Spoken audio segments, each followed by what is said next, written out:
Sa likod ng kanyang ngiti, sino mag-aakala na si Aubrey, biktima noon ng pang-aabuso mula sa mga taong malilipit pa sa kanya. Nung 6 years old po ako, naalala ko noon, naglalaro ako sa bahay ng aming kapitbahay, nakikinood ako ng TV. And then, yung tatay po ng kalaro ko, binuhat ho ako papunta dun sa kwarto nila. At ginawa na ho yung abuse sa akin. Lalo pa itong lumala nang ang pang-aabuso naranasan na niya mula sa kanyang sariling ama. Yung 6 years old ka kasi, parang may mali sa loob. May fear kasi syempre tatay mo, pero hindi mo rin sigurado kung tama ba yung ginagawa niya o hindi. Kasi nga tatay eh.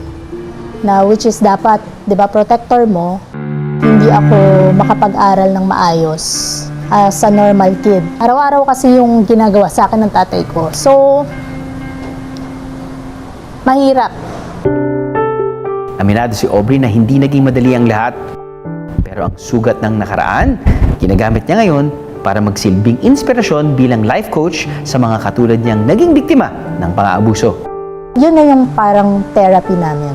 Yung sharing, pinag-uusapan namin lahat yung mga past and then how we can recover from that. Hindi na nasampahan ng kaso ang ama ni Aubrey. Pero bago pa raw ito pumanaw, nagkaroon siya ng lakas ng loob na kausapin ito at patawarin. It's a long journey. At least binigyan din ako ni Lord ng 1.5 year na catch up kahit papano. Parang wala na akong grudges or anything.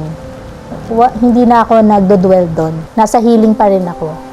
Marami pa rin akong kailangang ayusin sa buhay ko. Isa sa bawat 5 batang Filipino ang nakararanas ng sexual abuse. At 9,000 kaso ng child abuse nangyayari mismo sa sariling tahanan. Samantalang umabot na sa 2 milyong batang Filipino ang naging biktima naman ng online sexual abuse and exploitation. Kapag nanonood po sila ngayon, ano po yung pwede niyong i-advise kapag may nangyari sa kanila? Sa bahay. Or may nangyayari sa kanila sa bahay or kahit wala sa bahay? Si teacher, pwede nilang sabihin Okay, kay teacher. Oo. Okay. Kung meron silang like tita na trusted nila, pwede nilang sabihin kay tita or a responsible adult that they trust. Right. Pwede nilang sabihin. Pero ang doon. pinaka-importante, kailangan magsabi sila. Yes. Bata pa lang sila, dapat tinuturuan na natin sila ng importante ng consent. Kapag meron tao na nag-hug sa kanila o nag-touch sa kanila and they felt bad and uncomfortable about it, hindi pwede yon. Mahalaga rin daw na maging alerto ang mga magulang sa ilang senyales ng pang-abuso. Biglang nag-shift yung behavior ng bata.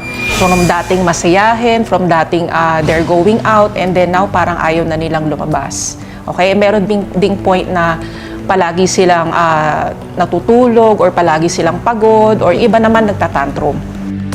Anumang uri ng pang-aabuso sa mga bata, mariing kinokondena ng Republic Act No. 9262 o ang Anti-Violence Against Women and Their Children o VAUC. Kailangan nating tulungan o bigyan ng sapat na assistance yung bata na pumunta sa barangay, pumunta sa pinakamalapit na police station. Lahat ng police station natin merong women's help desk or child's help desk na pwede nilang pagsumbungan. Isa sa mga natutunan ko sa animation story na ito ay yung papakinggan natin ng mabuti kung ano ang kwento ng mga bata. At supposedly, yung pamilya at yung community na ikinabibilangan ng bata, yun dapat ang puprotekta sa bata.